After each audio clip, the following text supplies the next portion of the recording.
Ron, thank you. Now to our top story, a tragic start to 2026 in the city of Memphis.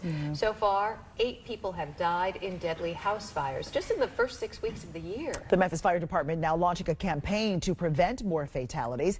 Action News 5's Garner Montgomery has details on their efforts. Memphis Fire Chief Colin Barres says many of these recent fire deaths have one thing in common: no working smoke detector in their home. These devices can be literal lifesavers, which is why they're making sure everyone in Memphis has one. It's been a tragic start to the year for the Memphis Fire Department. 8 people have already died in fires. That's one fatality every 5 to 6 days since January 1st. One is too many, but to put things in perspective, last year we had 17 total for the entire year. We're at 8 right now. Memphis Fire Chief Colin Barres says many of these deaths are preventable. A working smoke detector can be the difference between life and death. You can probably save a life by that smoke detector leading you to the fact that there's smoke somewhere. Robert Everett got a free smoke detector Friday through MFD's Smoke Detector Blitz campaign.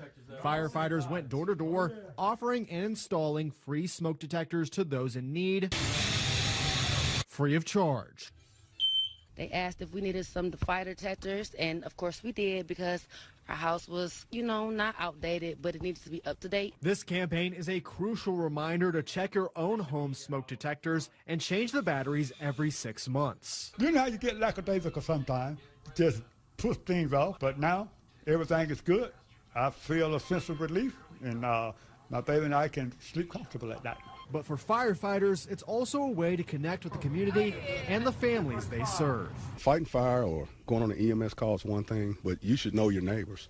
And we're in every community, every neighborhood. So we are a part of every community. Your local fire department has these free smoke detectors available for pickup. I'll have more on MFD's smoke detector campaign ahead at 6. Reporting in Midtown, Garner Montgomery, Action News 5. MFD Smoke Detector Blitz will run through Sunday. Firefighters will once again go door to door starting tomorrow morning at 10 and then Sunday afternoon at 1. You can also request a free smoke detector and installation anytime. Just call Memphis Fire at 901-636-5650. That number's on your screen. We also have a link on our website.